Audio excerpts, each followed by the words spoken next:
Welcome to the Same Side Selling Podcast. I am your host, Ian Altman. I very often get approached by business leaders. They've come up with a new product offering or a new service offering. And one of the first questions they ask is, how should we build our sales organization? How many people should we hire? What kind of process should we put in place? What system should we use? And it's actually a premature question. And what I mean is this, is that notion of we need to hire a sales team to go out and generate sales for something new assumes that you already know exactly how people are going to buy it. You already assume that you have the formula and the recipe for making that happen. But usually we don't. And the thing is that we don't yet know how to sell what it is. And if the executives in the organization don't first understand how to attract the early adopters, if you first don't understand how to actually sell it and how people will buy it, then you might be wasting a whole bunch of money. Because you go out there saying, well, what we're going to do is we have this new product. It's a technology product. All we need to do is attract people and show them a demo of it. Here's the problem. When you take that approach, especially in technology companies, of we have some new technology, we just need to show somebody a demo. Or here's this new service, we just need to show them what the end product is.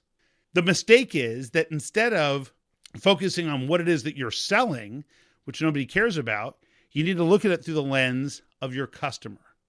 And you need to focus on, from their perspective, what are you solving for them? And how are you doing that uniquely compared to the rest of the marketplace?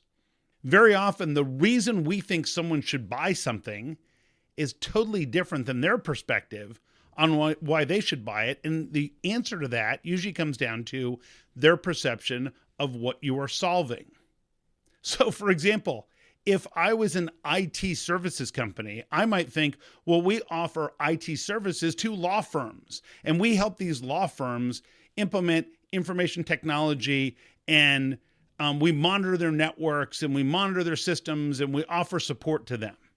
Now, the law firm's perspective could be, we need to find somebody who makes it so our team isn't wasting time and losing billable hours.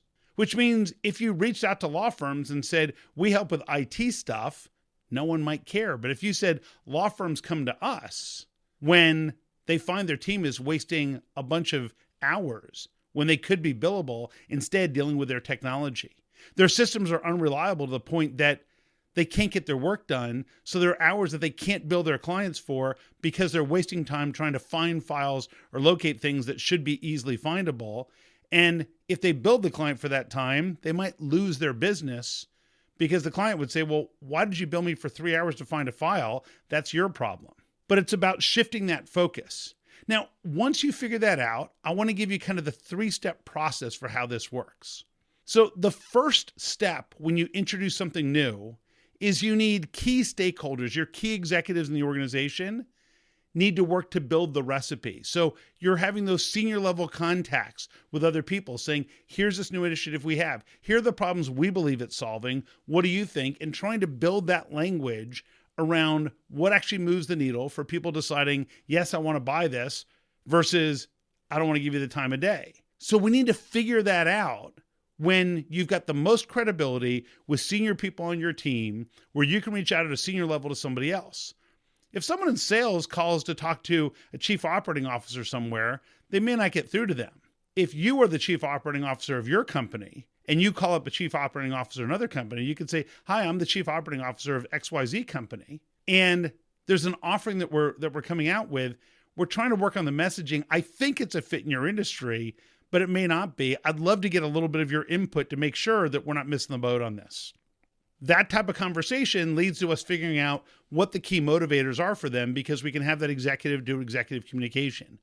Once we get that messaging nailed down, now it's time, once we realize this is the right messaging, here's the process that we follow, here's who needs to be involved in these types of decisions and purchases, now it's a time to hire a limited number of salespeople. And I would say do not hire one. You always want to hire at least two. This isn't a Noah's Ark reference here. It's just more, if you hire 2 salespeople, there's inherent collaboration and competition between them. Also, if you've defined a consistent process and one is outperforming the other one, you can evaluate, is it the individual performance? Is it the territories or industries we focused on? It gives you things to compare and contrast. If you just hire one person, if they're really successful, you have no way of knowing if other people will be as successful. If they're not successful, you don't know if it's them or if it's the process or if it's the product or service, but you're kind of left scratching your head and you kind of feel captive. So we want to hire two people. Once we have that type of expertise and now we've established a consistent flow and a consistent process and we're bringing business, then it's time to expand. And I'm a big fan of expanding based on vertical industries. Now, why do I say that? Well, in the world of sales, there are three personas. You have an order taker, a salesperson, and a subject matter expert. When we have a choice as a customer, we want to deal with the subject matter expert. And if you organize your organization, I guess organize your organization sounds almost like alliteration, but not intentional. If you organize your team around these verticals, then what happens is people can go out and speak to an industry and have some credibility and some level of expertise. So remember, when you're introducing a new product or service, it's often desirable. It's often seen like the way to go is start building a sales organization.